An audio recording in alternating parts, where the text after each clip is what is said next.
when I was 21. So I really wanted to make an MLB The Show 18 video today, but I didn't really know exactly what to make. Of course, I can make a video talking about some new features that I might be speculating might be in the game next season. Or I could be talking about, you know, what I want to see in Road to the Show. But I really didn't want to sit down and brainstorm ideas just to talk about stuff that might not ever happen in Road to the Show or MLB The Show at all. So what I decided to do is I wanted to kind of tell you guys my goals and the things I want to accomplish in the show 18. Now this might seem like a weird video idea. It might seem kind of random. I mean, it is random, 100%. But I realized yesterday when I was streaming that like everything that can be done in the game has been done. Not by me, but just like everybody has every card that they want. There might be one or two or three that you're still trying to go for. Like maybe somebody is still trying to get that Mike Trout that they really want. Maybe somebody's finishing up their Pepe Alazar grind or whatever the case may be. The life cycle of the game is pretty much over. So today I'm going to talk about my goals and things I want to accomplish in the show 18. Basically think of it as like New Year's resolutions for MLB The Show. Because a lot of people, their year goes from January 1st to December 31st. My year goes from the end of March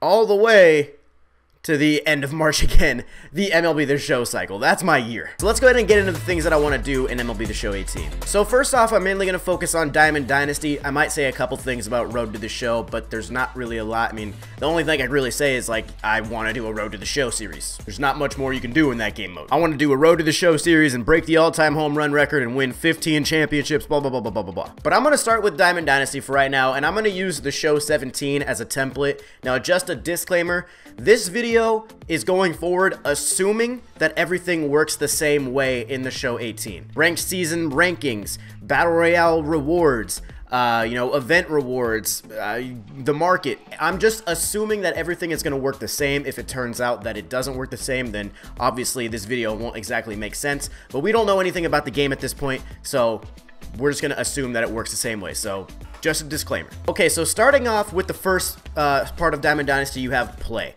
And the first thing you see is head-to-head. I've said it before and I'll say it again. I've been saying this even before MLB 17 came out. I actually made a video on it. I think that ranked seasons was the best feature that MLB The Show added in this season. The entire time you're playing Diamond Dynasty, you're doing stuff to improve your ranked season squad. You're playing BR to try to get 12 wins, whether because you want that card at 12 wins or you want the stubs that it comes with. You're playing the event to try and get rewards. You're trying to do mission grinding. Everything that you do in Diamond Dynasty ultimately leads back to you building a team. And that team is the team that you use when you play ranked seasons. And the fact that they now have different reward tiers, you have different cards that you can acquire by finishing in a specific season, I think that is something that has absolutely changed the way MLB The Show plays for me. Ranked seasons is my favorite game mode. So what do I want to do in MLB The Show 18? Now, of course, this is going to sound very generic. This is obviously something that everybody wants to do. But it's something I feel like if I put in the work, I can actually achieve. So what I want to do in MLB The Show 18 is I want to finish every single ranked season in World Series. If you go to the lifetime standings of ranked seasons, you can actually see where you are. For me, my all-time rating right now is 77-63, and I'm number 242 in the world. While 242 is not like a top 10 player, it's not a top 20 player, it's not even a top 100 player, that's still pretty good considering there's almost 19,000 pages of players that have played this game. So I do not consider myself a really good player. I consider myself an average to above average player. I finished in World Series maybe about half of the seasons, maybe a little less. I can't remember the exact times I made it, but I finished some in Championship Series. I think I finished one in Division Series, and I think it's just because I didn't play very much because there were no rewards. But for the most part, I was consistently in Championship Series, and every few seasons I cracked World Series. So my goal for the next season is to make World Series every season because I know MLB The Show 17's hitting engine definitely benefited a lot of players who are not as good as the top competition. I was one of them that was benefited. Show 17's hitting engine definitely helped me get a few wins, more than a few, a lot of wins. I know that the Show 18 is probably going to make strides to make it better, so I want to be able to go with that and actually not use the hitting engine as a crutch and actually practice and get better and actually be a good player at the game. Because if I'm a good player at the game and I can make entertaining, funny content, that's like the perfect formula for an MLB The Show channel. So overall, that is my goal for ranked seasons, World Series, every time. The next part is single player. Not really much to talk about there. Versus CPU, really nothing. Conquest, I'll obviously complete that when the game drops, so it's not too Nothing too crazy there. Battle Royale. This is a big one for me. I've been playing Diamond Dynasty through MLB 17 and MLB 16. In MLB 16, I never once hit 12 wins. I got 11 one time. In MLB 17, I got 12 wins 3 times, but all of those came with a loss. So I have never gone 12-0 in Battle Royale. So my goal for the show 18 is to go 12-0 3 times. I was going to put it at 5, but I think I want to make an attainable goal. I think 3 is good. I think it's something that I can actually do if I actually play the game mode and practice. But I cannot stand the Battle Royale mode, man. This mode honestly pisses me off more than any other game mode on probably any other game in general. Just not even sports games, everything. Battle Royale infuriates me to the point where I don't even want to play anything. But I think next year, if assuming the hitting engine does get better, or at least makes more sense than it did this year, I'll actually be able to practice and get better, because right now I feel like Battle Royale is just way too much of an arcade style game mode. I don't like how fluky it can be, but maybe that's just me making excuses for why I can't win. I don't know, but I do not want to play Battle Royale right now. I drafted a team just to see how I would do off stream. I got to 4-0, lost a game. You know, it's hard for me in Battle Royale. I cannot stay consistent. But 12-0, 3 times. That's my goal. All right, now moving over to the events side of things. What I really want to do in events is get every event exclusive reward. I don't really care about going 12-0 and getting a free, you know, diamond to sell in the market. That's cool. But I want to get every single exclusive event reward. Now, the reason I want to do that, obviously, is just, you know, to have those cards in my inventory and stuff like that. But for my YouTube channel, I want to be able to do a lot more kind of different style team builds, using a lot of different players other than just kind of the same players recycled over and over and over again, like my videos kind of are now. I really want to have a wide variety of players that would be really fun to use, because I want to do team builds. I want to do different, you know, sort of themes for the team. Just, you know, you get what I'm saying. I want to have all the cards that I need, and I really would like to avoid spending stubs on the market to get those cards. So I want to put forth the effort and get all of these event rewards. So that's pretty much it for actually playing the game. Now if we go over to squad, there's not really a lot to look at here. I can't really say who I want on my team because we don't know who's coming into the game that's going to be new. We don't know what legends might be going away. We don't know ratings. You know, the rating system for MLB 18 might even be changed. Who knows? You know, they changed it for 17, so maybe it'll change again for 18. I don't know. This one's really not, like, it's not really good to talk about right now, or not good, there's not really a lot to talk about, I should say. It's just everything's so up in the air, we really don't know much, but I'd like to get Mike Trout. I'd like to get Trout again.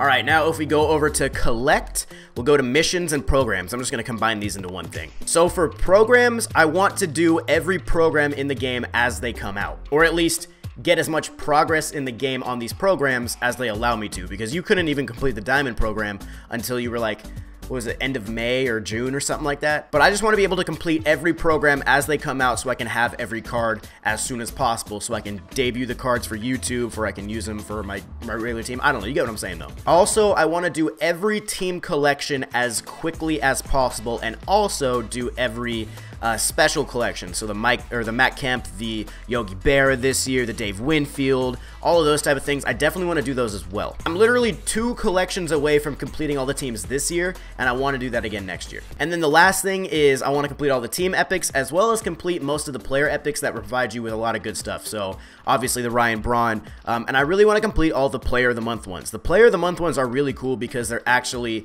relevant to what's happening in the major leagues at that time. So I'd really like to get these cards to kind of capitalize on the amount of people looking for these cards. So I really want to do these as well. Ticket counter, there's really not much to talk about right here. It's pretty basic. If I recommend anything to you guys, assuming the ticket counter works the same way, do not spend tickets at the beginning of the year. Save your tickets, because I was able to get Carlos Beltran and he came out for 15,000 tickets. Same with Chris Sale. I didn't even blink an eye. Like I had like, you know, 20 to 30,000 tickets each time these guys came out, and I'm like, okay, I'm not spending these on anything else. You have to save your tickets because the good guys won't even come into the game until late in the year. Okay, now as for the community market, I really want to be more heads up and really want to dive into the investing side of things. I assume most of you guys have probably played MLB The Show during the actual MLB season. There's probably some of you that haven't, but they do have the weekly roster updates. At the end of the year, they started doing them bi-weekly. I don't know if that will continue in the show 18 or not. We'll just have to wait and see. But I don't really care about the legends on the market as much. I really just want to focus on the live series players, because there's players that go up and down in rating throughout the year as they actually are playing in the MLB. So like Jose Ramirez was a gold in the beginning of the year. Francisco Lindor went from diamond to gold back to diamond, and as they change their tiers, the prices go up or down depending on how they do. Robbie Cano was a diamond. He was like, I think he was 40,000 subs at least at one point, and then he went down to gold and his price plummeted. So if you can predict these sort of things and you can actually invest in players that you think might be going up in tier, it doesn't even have to be gold to diamond. Silver to gold is a great one. Bronze to silver is better. It's not as great, but I think silver to gold is really where you want to focus on where you want to invest, and that's what I'm going to do a lot next year. And then the last thing is probably packs. For packs, I want to buy every single promo pack that they'll allow me to buy. So I want to make sure I have the stubs to buy any sort of, you know, packs, because I kind of like how they made it limited. You can only buy 5 of one pack or 6 or whatever it is. I like that they did that because, you know, that way I'm not tempted to keep opening my packs, and I'm not going to blow all my stubs on packs when I want to use those for collections. But I do want to make sure I buy every promo pack so I can provide pack openings on the channel every single time that they come out. Other than that, that's pretty much it for Diamond Dynasty. I don't think I'm going to get too deep into franchise. Road to the Show I already talked about. There's nothing really I see new coming to the game other than just improvements to the modes that are already in. But overall, these are my goals for MLB The Show 18. These are the things that I want to accomplish for me personally and for my business, which is my YouTube channel. So let me know what you guys think. Do you guys want to do any of these with me? What are your goals for The Show 18? What are your realistic aspirations? Let me know all your thoughts down in the comments. But thanks for watching this video, guys. Drop a thumbs up on it if you did enjoy. Make sure to subscribe to the channel if you're new. And I'll see you in the next video. Peace.